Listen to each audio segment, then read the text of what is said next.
Sobre la ética aristotélica podemos decir que su exposición fundamental la encontramos en su libro Ética a Nicómaco, dedicado probablemente a su hijo Nicómaco. En este libro se plantea que el bien es el fin último de las acciones humanas y que al alcanzarlo nos produce felicidad. Esto se puede simplificar de esta manera. Una acción correcta es la que nos hace felices y una acción incorrecta es la que no nos hace felices, de modo tal que podemos medir la bondad de nuestras acciones en el grado de felicidad que éstas nos producen. Ahora, esto contradice un poco la moral socrática que luego retomó Platón, en la que se afirmaba que uno es malo simplemente porque no conoce el bien.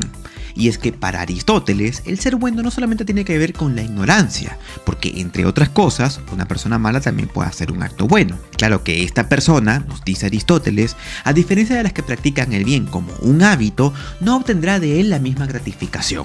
Razón por la cual no importa solo con conocer el bien, sino con practicarlo. De forma tal que el que más lo practica es más feliz y es a su vez más bondadoso. Aristóteles nos dice que hay diferentes caminos para practicar el bien y finalmente llegar a la felicidad, objetivo que como sus antecesores denominó virtud. Solo que Aristóteles no ubica la virtud como una cualidad etérea, sino que la asocia con la justicia en su doctrina del justo medio. Para Aristóteles, la virtud es un punto medio entre dos extremos, cada uno de los cuales representa un vicio. Así, el valor vendría a ser la virtud entre la cobardía y la temeridad, y el amor propio sería la virtud entre la vanidad y la humildad. La modestia sería la virtud entre la vergüenza y la desvergüenza, entre otros casos. Para Aristóteles, la felicidad se vive mejor dentro de la vida contemplativa, que representa un periodo prolongado ajeno a exabruptos, donde se obtienen placeres puros y firmes, aunque son tan sutiles que muchas veces no los identificamos con la felicidad. Idea que retomará 2000 años después Arthur Schopenhauer en El arte de ser feliz, donde la felicidad no es tanto una meta inalcanzable, sino un periodo de tranquilidad ajeno al sufrimiento. Y ya para terminar, en Aristóteles el mejor individuo es un personaje muy distinto al que predica la moral cristiana. Para Aristóteles, la mejor persona es la que tiene que tener amor propio y que no menosprecie sus propios méritos. Se trata de una persona recta que ama a quien lo merece y que desprecia a quien quiera que se merezca su desprecio. Puede ser esta una descripción muy fría del ideal humano, como decía Bertrand Russell, que afirma que la descripción aristotélica se queda corta incluso describiendo conceptos como la amistad, pero yo pienso que tanto Aristóteles como los antiguos maestros solían tener esta visión desapasionada precisamente porque dedicaban sus enseñanzas a jóvenes discípulos que venían dominados por las pasiones propias de su edad, con lo cual era menester de los maestros intentar apaciguarlos, o en el caso ya de los adultos, intentar que se mantengan en el camino firme.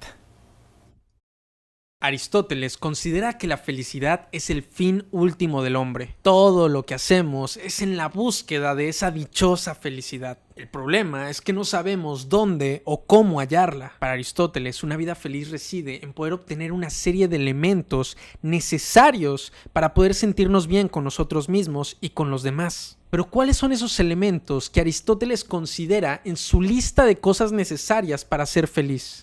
Pues bien, empezando por lo aparentemente más sencillo, necesitaremos tener salud, tener dinero y no ser excesivamente feos. ¿Qué esperaban? ¿Amor? Eso déjenselo a Platón o a Sócrates, que creían que uno podía ser feliz siendo pobre o estando enfermo. Pero Aristóteles, como ven, es un poco más crudo con estos temas. ¿Se puede ser realmente feliz en la más miserable pobreza? ¿Puedes ser realmente feliz estando gravemente enfermo? ¿O puedes ser realmente feliz siendo excesivamente feo? Y tampoco es que sea imposible, pero Aristóteles considera que sería muy difícil conseguir la felicidad bajo esas condiciones. Y él está tratando de describir las cosas a como las observa, no a como le gustaría que fueran. Y tampoco hay que confundirnos, tampoco está diciendo Aristóteles que tengas que ser millonario, o tener la salud de un atleta, o tener cara de modelo, que tampoco estorba en la felicidad, o sea, estaría bien. Pero basta con tener el dinero suficiente para no estarse tronando los dedos cada vez que vas a comprar algo. Tener la salud suficiente para poder disfrutar tu día sin achaques, sin dolores en el cuerpo. O tener un poquitito de gracia para poder atraer al ser amado. Salud, dinero y no ser feos. Y a esa lista hay que agregarle el siguiente elemento: los amigos. Los seres humanos somos seres sociales. Aristóteles dice que la soledad es únicamente para los dioses y para las bestias. Así que si no eres ningún dios, necesitas amigos. Aristóteles reconoce que hay amigos por conveniencia, por negocios, o amigos que están ahí únicamente para pasarla bien. Y eso no tiene nada de malo, es normal, es bueno. Pero sabe que esas relaciones son muchas veces pasajeras y que lo que necesitamos realmente para ser felices son amigos de verdad. Amigos que están ahí a tu lado, no por conveniencia, no únicamente para pasarla bien, sino amigos verdaderos. De hecho, creo que son las palabras exactas de Aristóteles en su etimología griega y lo pueden checar ahí en Ética Nicómaco si lo quieren corroborar. Salud, dinero, no ser excesivamente feos y tener amigos. Con estos elementos tenemos la base de la felicidad, pero no es suficiente. A esto vamos a tenerle que añadir la práctica de las virtudes éticas. Las virtudes éticas. La práctica de virtudes éticas tiene como propósito el autodominio a través de la razón. Autodominio que es necesario para poder mantener la salud, el dinero, pero no solo para eso, sino también para poder vivir en armonía con aquellos que nos rodean. La lista de virtudes éticas que propone Aristóteles es extensa y viene bien descrita en su obra Ética Nicómaco. Pero eso sí, lo que tienen en común todas esas virtudes éticas es la moderación. Nada con exceso y todo con medida. No es que no te puedas tomar una copa o comer un manjar, pero tampoco se trata de estar de aborazado. La virtud se va a encontrar justo en el punto medio, un equilibrio que solo se puede lograr a través de la razón. Algunos dirían, por ejemplo, que enojarse es algo malo, que el enojo hay que suprimirlo, que hay que eliminarlo. Pero Aristóteles no lo cree así. En su filosofía, tan malo sería aquella persona que se enoja por todo y en exceso, como aquella persona que no se enoja cuando es testigo de una injusticia. Entonces, la virtud no se encuentra en el exceso, pero tampoco en la ausencia, sino justo en el punto medio. Hay que enojarse, pero virtuosamente. Enojarse por el motivo correcto, con la persona correcta, en el grado y en el momento correcto. Y lo mismo podríamos decir con la generosidad. Tan malo es aquel que es avaro con el dinero, como aquella persona que lo regala y lo bota poniendo en peligro su patrimonio y el de su familia. La virtud entonces está justo en medio de esos dos vicios. Ser generoso en el momento correcto, con la persona correcta y con un monto que no ponga en peligro nuestras finanzas. Y con la virtud de la valentía pasa igual. Tan malo es el cobarde que huye de los peligros más mínimos como aquella persona que sin medir las consecuencias pone en peligro su vida y la de las demás. Pero justo en medio de ambos vicios se encuentra la virtud de la valentía. La persona valiente es aquella que haciendo uso de la razón sabe evaluar los peligros y actuar en consecuencia a ellos. Y así podríamos continuar con la lista de virtudes éticas, pero como podemos ver, su clave se encuentra en el equilibrio, en el justo medio. Pero cuando hablamos de las virtudes éticas, no es suficiente con entenderlas teóricamente. Para Aristóteles, lo realmente importante de las virtudes éticas es ponerlas en práctica. Si uno quiere ser generoso, no basta con entender lo que es la generosidad, sino que hay que practicarla. Si queremos ser valientes, no basta con que entendamos intelectualmente el concepto de valentía, sino que tenemos que actuar de forma valiente siempre que podamos. Para Aristóteles, uno puede entender intelectualmente lo que significa ser valiente y aún así actuar como un cobarde. Entender intelectualmente lo que es la bondad y aún así elegir el mal. Para ser virtuoso entonces no basta con la labor intelectual, sino que hay que practicarlo día a día, hacer de las virtudes un hábito.